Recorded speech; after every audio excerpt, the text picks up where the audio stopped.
টানা তৃতীয়বারের মতো ভারতের প্রধানমন্ত্রী হিসেবে শপথ নিলেন নরেন্দ্র মোদী। যোগ দিয়েছেন প্রধানমন্ত্রী শেখ হাসিনা সহ বিশ্ব নেতারা। বেনজির আজিজ আওয়ামী লীগের কেউ নন, আবারও বললেন ওবায়দুল কাদের। সকল দুর্নীতিবাজের বিচার করবে আওয়ামী লীগ।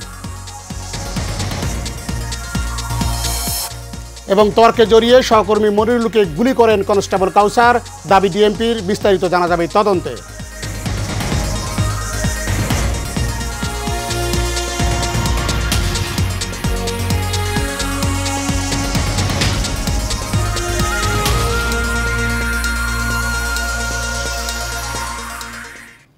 স্বাগত এশিয়ান প্রাইম নিউজের সঙ্গে আছি আমি বাতেন বিপ্লব। এতক্ষণ শুনছিলেন বিআরবি কেবল ইন্ডাস্ট্রিজ লিমিটেড সংবাদ শিরোনাম। প্রথমেই ভারতের নতুন প্রধানমন্ত্রীর শপথ অনুষ্ঠানের খবর। টানা তৃতীয় মেয়াদে ভারতের প্রধানমন্ত্রী হিসেবে শপথ নিয়েছেন নরেন্দ্র মোদী। রোববার স্থানীয় সময় সন্ধ্যা 7:15 নয়াদিল্লিতে রাষ্ট্রপতি ভবনের আঙিনায় এই শপথ গ্রহণ হয়।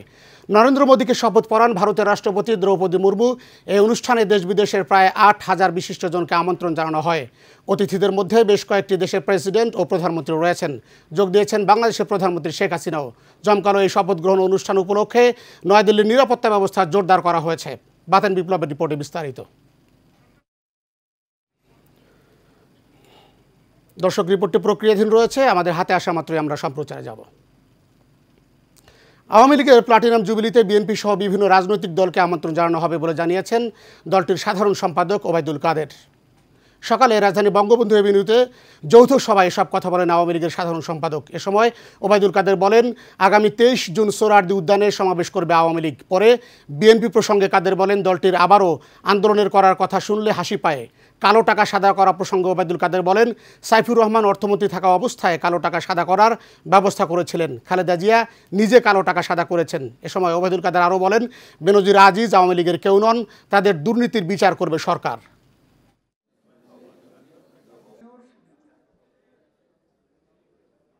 আমাদের কোনো জাতীয় অনুষ্ঠানে বিরোধী দল বা বিভিন্ন দল, নিবন্ধিত দলগুলো, আমরা তাদেরকে আমন্ত্রণ করি। প্রতিষ্ঠা বার্ষিকীতেও এর ব্যত্যয় ঘটবে না।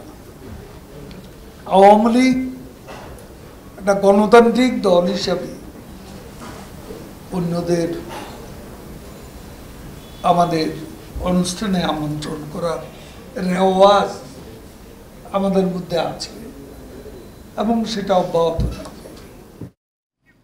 রাজধানীর বাড়িধারায় ডিপ্লোম্যাটিক জোনে ফিলিস্তিন দূতাবাসের সামনে ডিউটিরত কনস্টেবল মনিরুল ইসলামের সঙ্গে কনস্টেবল কাউসার আহমেদের তর্কাতর্কি হয়। এক পর্যায়ে উত্তেজিত হয়ে কনস্টেবল কাউসার সহকর্মী মনিরুলকে উদ্দেশ্য করে গুলি ছোড়েন। দুপুরে ডিএমপির সদর দপ্তরে সাংবাদিকদের প্রশ্নের জবাবে এ তথ্য জানান অতিরিক্ত পুলিশ কমিশনার ডক্টর খ মহিদুদ্দিন। মানুষের জন্য আপনিও তো আপনার জন্য ঝুঁকিপূর্ণ হতে পারেন। হঠাৎ কেউ যদি আপনার ইনভেস্টিগেট করে, আপনি হয়তো যে লোকটাকে স্ল্যাপ করা উচিত না তাকে স্ল্যাপ করে বসলেন, বসার পর বুঝলেন যে আমি স্ল্যাপ করাটা আমার ঠিক হয় নাই, তাই না? এগুলো তো হয় অনেক সময়। উত্তেজনার বশবর্তী, উত্তেজনার মুখোমুখি জীবনে কেনা হয়েছে কম বেশি, কিন্তু এই ধরনের নির্মমতা তো হওয়া উচিত না। হ্যাঁ, এবং সে কারণে আমরা মনে করি যে এটা তদন্ত করলে হয়তো আমরা বের করতে পারবো যে কি কারণে তার এত উত্তেজনা বা এই পর্যায়ে গেল। ঠিক আছে। প্রধানমন্ত্রী শেখ হাসিনার হাত ধরে আগামী 2030 সালের মধ্যে বাংলাদেশ সুখী, সমৃদ্ধ, উন্নত রাষ্ট্রে পরিণত হবে বলে মন্তব্য করেছেন বঙ্গবন্ধু সৈনিক লীগের সভাপতি বীর মুক্তিযোদ্ধা আলহাজ হারুন রশিদ সিআইপি। রাজধানীর নিকেতনে এশিয়ান টেলিভিশনের কার্যালয়ে বঙ্গবন্ধু সৈনিক লীগের গাজীপুর মহানগর কমিটি ও রাজবাড়ী জেলা কমিটি ঘোষণা অনুষ্ঠানে এই কথা বলেন তিনি। এ সময় সৈনিক লীগের নেতাকর্মীদের ঐক্যবদ্ধ হয়ে সংগঠনকে শক্তিশালী করার নির্দেশ দেন তিনি। কোনো প্রকার অপপ্রচার ও গুজবে কান না দেওয়ার পরামর্শ দেন। পরে গাজীপুর মহানগরের আবুল বাশারকে সভাপতি, শিপন মিয়া সুমনকে সাধারণ সম্পাদক ঘোষণা করে সৈনিক লীগের 71 সদস্য বিশিষ্ট কমিটি দেওয়া হয়। অনুষ্ঠানে রাজবাড়ী জেলা কমিটি ঘোষণা করা হয়। এতে নাসির উদ্দিন সর্দারকে সভাপতি ও নাজমুল হাসান মিন্টুকে সাধারণ সম্পাদক করা হয়।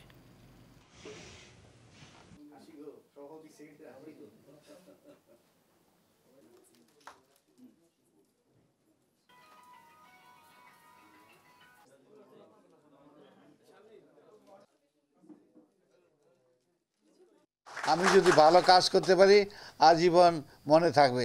যেমন জাতির পিতা কাজ করে গেছে, দেশ দিয়ে গেছে, জাতির প্রতি জন্য আমরা দোয়া করি, মাননীয় প্রধানমন্ত্রীর জন্য দোয়া করি।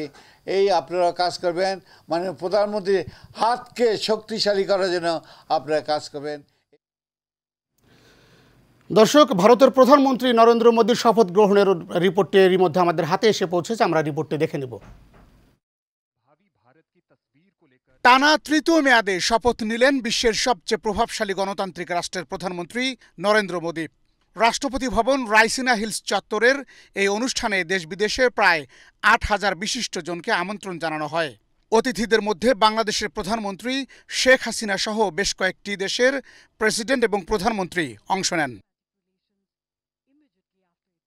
প্রধানমন্ত্রী শেখ হাসিনা ছাড়াও শ্রীলঙ্কার প্রেসিডেন্ট রনিল বিক্রমাসিংহে, মালদ্বীপের প্রেসিডেন্ট মোহাম্মদ মুইজ্জু, সেশেলসের ভাইস প্রেসিডেন্ট আহমেদ আফিফ, মরিশাসের প্রধানমন্ত্রী প্রবীন্দ্র কুমার জগন্নাথ, নেপালের প্রধানমন্ত্রী পুষ্পকমল দহল প্রচণ্ড ও ভুটানের প্রধানমন্ত্রী শেরিং টোকবে।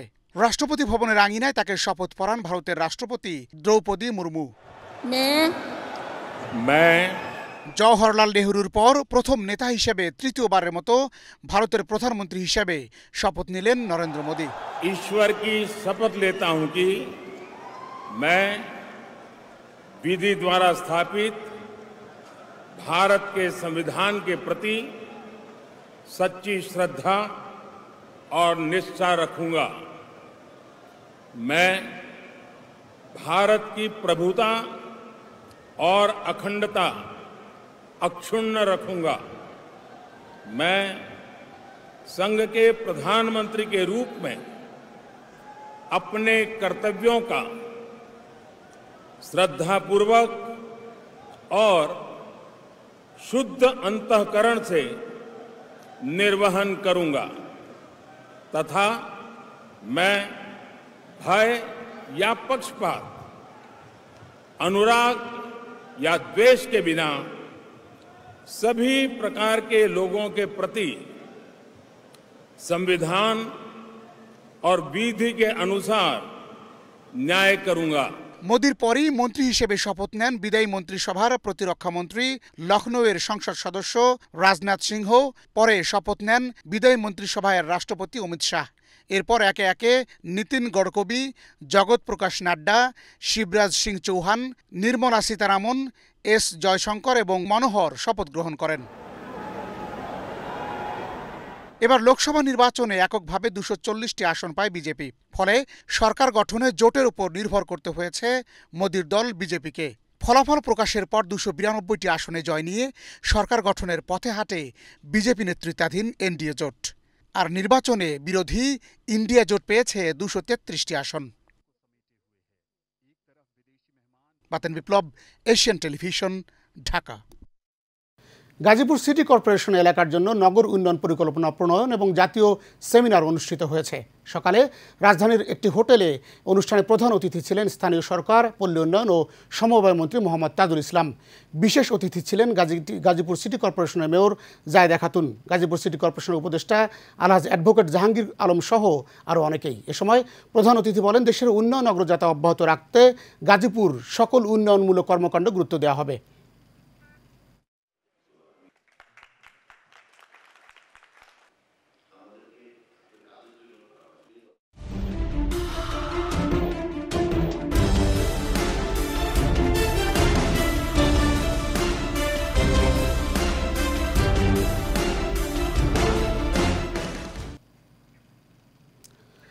কুমিল্লার বুড়িচং উপজেলার জামতলা সীমান্তে ভারতীয় সীমান্তরক্ষী বাহিনীর গুলিতে এক বাংলাদেশি নিহত হয়েছেন। রোববার সকাল ৮টার দিকে ৬৬ নম্বর পিলার এলাকায় এই ঘটনা ঘটে।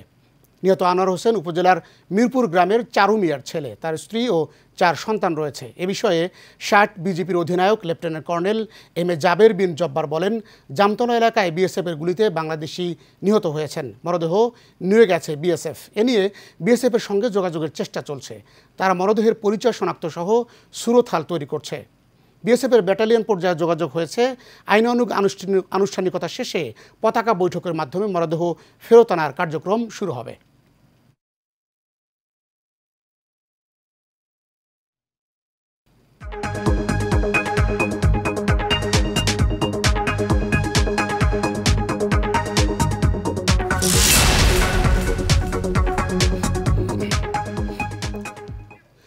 দেশের মানুষের জীবনধারা স্বপ্নিল গতিতে আধুনিকায়ন হয়েছে। এরই ধারাবাহিকতায় দেশের প্রথম সিটি ব্র্যান্ড রূপায়ণ সিটি তাদের গ্রাহকদের সর্বোচ্চ প্রযুক্তি সেবা নিশ্চিত করতে রূপায়ণ সিটি উত্তরাতে উদ্বোধন করেছে নেটওয়ার্ক অপারেশন সেন্টার। রূপায়ণ সিটি উত্তরায় এক বর্ণাঢ্য আয়োজনে উদ্বোধন করা হয় নতুন এই অফিস। HMIতুর রিপোর্টে দেখুন বিস্তারিত। বাংলাদেশের প্রথম প্রিমিয়াম মেগাগ্রেটেড কমিউনিটি রূপায়ণ সিটি উত্তরের গ্রাহকদের আধুনিক ডিজিটাল এবং ইন্টারনেট সহ নানা ধরনের সুবিধা নিশ্চিতে নেটওয়ার্ক অপারেশন সেন্টারের উদ্বোধন করা হয়েছে। এ সময় কর্মকর্তারা RCO আইটি নেটওয়ার্ক অপারেশন সেন্টারের সুবিধাসমূহ সম্পর্কে অবগত করেন। Roopan will go a long way to create more episode of the same story, and we want to be part of the Roopan in creating those journey. প্রত্যেকটা কাস্টমারকে একটা dedicated IPTSP number দিয়েছি, যেটার মাধ্যমে সে বাংলাদেশের যে কোনো প্রান্তে সে তার নির্দিষ্ট প্যাকেজ অনুযায়ী বা নির্দিষ্ট মিনিট অনুযায়ী সে কথা বলতে পারবে এবং চাইলে সেটাকে টপ আপ করতে পারবে। তাছাড়া আমরা আমাদের ইন্টার কমিউনিকেশন টোটাল আমাদের যে সিটির ভিতরে যে কেউ যে কারোর সাথে বা আমাদের যেসব অঙ্গ প্রতিষ্ঠানগুলি আছে যারা আমাদেরকে সার্ভিস সেবা সুবিধার জন্য এখানে অবস্থান করছে তাদের সাথে যোগাযোগ করতে পারবে এবং আমাদের নিরবিচ্ছিন্ন ইন্টারনেট ব্যবস্থা আমরা এনশিওর করেছি। রূপায়ণ সিটির এখানে যারা রেসিডেন্ট আছে তাদের সেফটি সিকিউরিটি আমরা ইনশিওর করেছি। এটার ডিজিটাইজেশন ভার্সন নিয়ে এসেছি। এন্টারটেইনমেন্ট সিঙ্গেল হাবে আপনার যে ক্যাবল ইন্টারনেট যে কোনো কিছু সব কিছু এখানে আমরা ইন্টিগ্রেট করেছি। অনুষ্ঠানে রূপায়ণ সিটির CEO মাহবুবুর রহমান বলেন, রূপায়ণ সিটি সবসময় উদ্ভাবনী চিন্তায় উজ্জীবিত হয়ে একটি সমাজবদ্ধ আবাসন ব্যবস্থা গড়ার লক্ষ্যে কাজ করছে। যে স্মার্ট বাংলাদেশ যে কনসেপ্ট, সেই কনসেপ্টের সাথে তাল মিলিয়ে স্মার্ট সিটির একটা প্র্যাকটিক্যাল আমরা ইমপ্লিমেন্টেশন এই সিটিতে আমরা করেছি। আমাদের সাথে পার্টনারশিপে আছেন রেইস এবং বেঙ্গল ডিজিটাল। ওনাদেরকে সাথে নিয়ে আমরা আজকে যে জিনিসটা উদ্বোধন করলাম, এখানে ইন্টিগ্রেটেড ডিজিটালাইজেশনের আমি বলবো রেসিডেন্সিয়াল পার্টে বাংলাদেশে এই এক্সাম্পল আর নাই। আশা করি এটার মাধ্যমে অন্যরাও এই সুযোগগুলো নিবে। কমিউনিকেশন, সেফটি, সিকিউরিটি, এন্টারটেনমেন্ট, এই তিনটারই একটা কম্বিনেশন কিন্তু এখানে ঘটে গেছে। কমিউনিকেশনে যদি আমি বলি, এই ফেসিলিটির মাধ্যমে আমাদের এখানে যারা রেসিডেন্ট আছেন তারা ম্যাসিভ কমিউনিকেশনের সুযোগ সুবিধা পাবেন।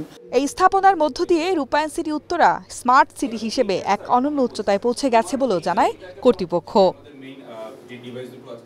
HMIতু, এশিয়ান টেলিভিশন, ঢাকা।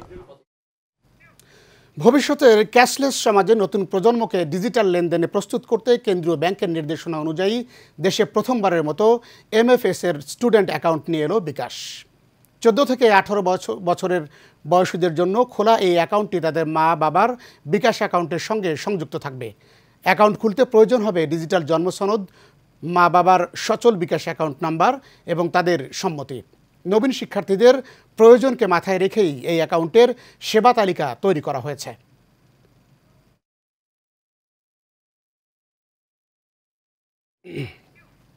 বাংলাদেশের সুপার ব্র্যান্ড ওয়ালটনের IoT সমৃদ্ধ স্মার্ট ফ্রিজে যুক্ত করা হয়েছে AI doctor feature.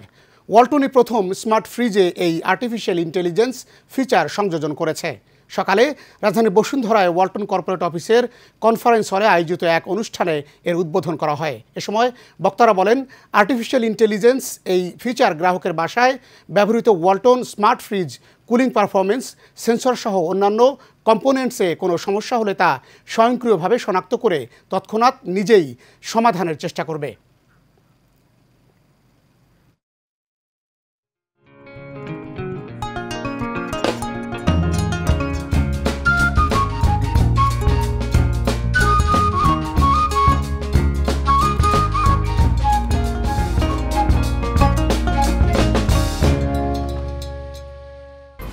HM Expert B500 CWR স্বাধীনতার সুবর্ণ জয়ন্তীতে নতুন বাংলাদেশ গড়ার প্রত্যয়।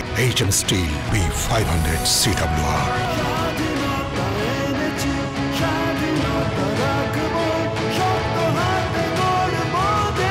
HM Steel। এবার HM Steel চট্টগ্রাম সংবাদ। মুক্তিযুদ্ধের চেতনায় নতুন প্রজন্ম গড়ে তোলো স্লোগানে চট্টগ্রামে কপোত খেলাঘর আসরের নবম দ্বিবার্ষিক সম্মেলন অনুষ্ঠিত হয়েছে। নগরীর আগ্রাবাদের বন্দর ঢেবার পাড় প্রাথমিক বিদ্যালয় প্রাঙ্গণে আয়োজন করা হয়। কপত খেলাঘর আসরের সভাপতি ফরিদ আহমেদের সভাপতিত্বে এবং লিপি দাসের সঞ্চালনায় প্রধান অতিথি ছিলেন ভারপ্রাপ্ত মেয়র আফরোজা জহুর। উদ্বোধক হিসেবে ছিলেন কাউন্সিলর নজরুল ইসলাম বাহাদুর। প্রধান আলোচক হিসেবে খেলাঘর মহানগর কমিটির সভাপতি অধ্যাপক ডাক্তার AQM সিরাজুল ইসলাম। সংবর্ধিত অতিথি ছিলেন 21শে পদকপ্রাপ্ত সমাজসেবক কপত খেলাঘর আসরের প্রতিষ্ঠাতা সভাপতি মোহাম্মদ রফিক আহমদ।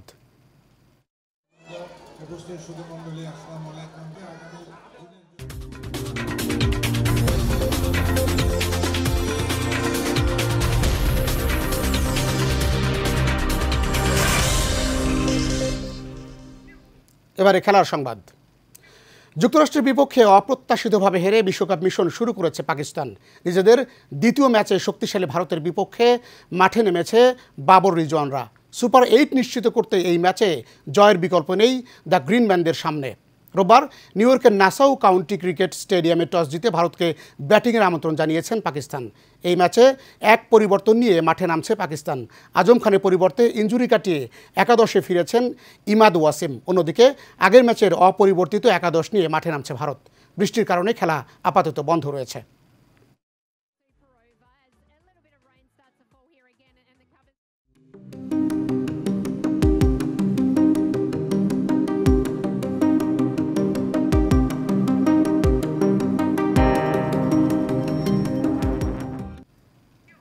এবার সিউডিল প্রেজেন্টস হেলথ অ্যান্ড বিউটি। আবহাওয়া এবং বিভিন্ন দূষণের ফলে ত্বকের সমস্যা হয়ে থাকে জানিয়ে এ নিয়ে সমাধান দিয়েছেন অধ্যাপক ডক্টর MU কবির চৌধুরী। বিস্তারিত রিপোর্টে। শরীরের সবগুলো অঙ্গকে আবৃত করে রেখে শীত গরম বৃষ্টি রোদ উপেক্ষা করে বাইরের সব জীবাণুর সাথে যুদ্ধ করে মানবদেহকে ভালো রাখার কাজটি করে থাকে চামড়া। ফলে একজন মানুষের শারীরিক মানসিক স্বস্তির জন্য ত্বকের সুস্থ থাকা সবচেয়ে জরুরি। চর্মরোগ এমন একটা রোগ যার পরিধি সবচেয়ে বৃহত্তর, কারণ মানুষের শরীরের সবচেয়ে বড় অঙ্গ হলো আমাদের ত্বক বা চর্ম। অতএব ত্বকের মাথা থেকে পায়ের তালু পর্যন্ত যে কোনো জায়গায় রোগ হতে পারে। এই চর্মরোগের লক্ষণ বেশিরভাগ ক্ষেত্রে রোগীরা যখন আসে প্রথম লক্ষণ হয় চুলকানো। এই চুলকানো হতে পারে চর্মরোগে অনেক ধরনের রোগ, অ্যালার্জিতে হইতে পারে, একজিমাতে হইতে পারে, সরিষা লাইকেন অনেক ধরনের রোগ আছে, ছত্রাকে হইতে পারে, খুশপাত্রা হইতে পারে। এই বিভিন্ন ধরনের প্রথম উপসর্গ কিন্তু চুলকানো। তাছাড়া শরীরে ছুপ হইতে পারে, দানা হইতে পারে, পুঁজ হইতে পারে, পোজাক হইতে পারে, অনেক জায়গায় অনেক ধরনের ছুপ থাকতে পারে, কালো দাগ হইতে পারে, সাদা দাগ হইতে পারে, বিভিন্ন ধরনের দাগ হতে পারে। এটা হলো এই উপসর্গ নিয়ে সাধারণত চর্মরোগী আমাদের কাছে আসেন এবং আমরা সেই উপসর্গ এবং রোগের লক্ষণ দেখে আমরা নির্ণয় করে কী ধরনের চর্মরোগ, এটা কি ছোঁয়াচে নাকি ছোঁয়াচে না, এইভাবে আমরা লক্ষণ ঠিক করে তারপর যে রোগ তার নির্দিষ্ট রোগ নির্ণয় করে আমরা চিকিৎসা শুরু করি। করোনা পরবর্তী ত্বকের বেশি সমস্যা হচ্ছে জানিয়ে বিশেষজ্ঞ চিকিৎসক বলেন গরমে প্রকোপ বাড়ে এই রোগের। দাউদ বা ছত্রাক যেটা সেটা এমন একটা আকার ধারণ করছে যে ওষুধে কমতেছে না। তার কারণ হলো দুইটা। একটা হলো ট্রিটমেন্ট ফেইলিওর, অর্থাৎ ওষুধ একদিন দুদিন খাওয়ার পর রুগী খায় না, ঠিক মতো লাগায় না। তারপর দেখা যাচ্ছে রুগীরা ডাক্তার টু ডাক্তার পরিবর্তন করে এবং বিভিন্ন ওষুধের কারণে এক ওষুধে আরেক ওষুধে ইন্টারাকশন হয়, এই ওষুধে কাজ করে না। এটা একটা কারণ। তারপর দেখা যাচ্ছে ছত্রাকের অনেকগুলি ওষুধে রেসিস্ট্যান্ট ডেভেলপ করছে, অর্থাৎ রোগের প্রতি যে আমরা অনেক সময় ব্যাকটেরিয়া রেসিস্ট্যান্ট জানি সেরকম ফাঙ্গাল রেসিস্ট্যান্ট হয়ে গেছে। এখন সময় আসছে ব্যাকটেরিয়ার মতো ফাঙ্গাসকে আমরা রোগ নির্ণয় করে কী ধরনের ফাঙ্গাস কালচার সেন্সিটিভ করে আমরা টেস্ট করি। বিশেষ করে বাংলাদেশের আবহাওয়া এবং বিভিন্ন দূষণের ফলে ত্বকের সমস্যাগুলো হয়ে থাকে বলে জানান অধ্যাপক ডাক্তার MU কবির চৌধুরী। কাউসার আহমেদ, এশিয়ান টেলিভিশন, ঢাকা। শেষ করব এশিয়ান প্রাইম নিউজ। তার আগে BRB কেবল ইন্ডাস্ট্রিজ লিমিটেড সংবাদ শিরোনাম জানাবো আরও একবার।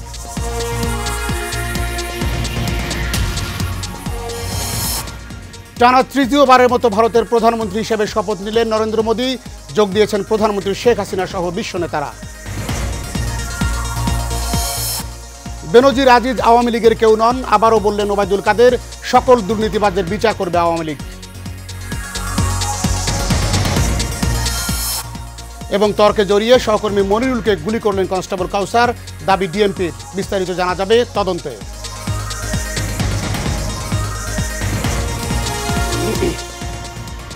এশিয়ান প্রাইম নিউজ এ পর্যন্তই। পরের সংবাদ দেখার আমন্ত্রণ রইল।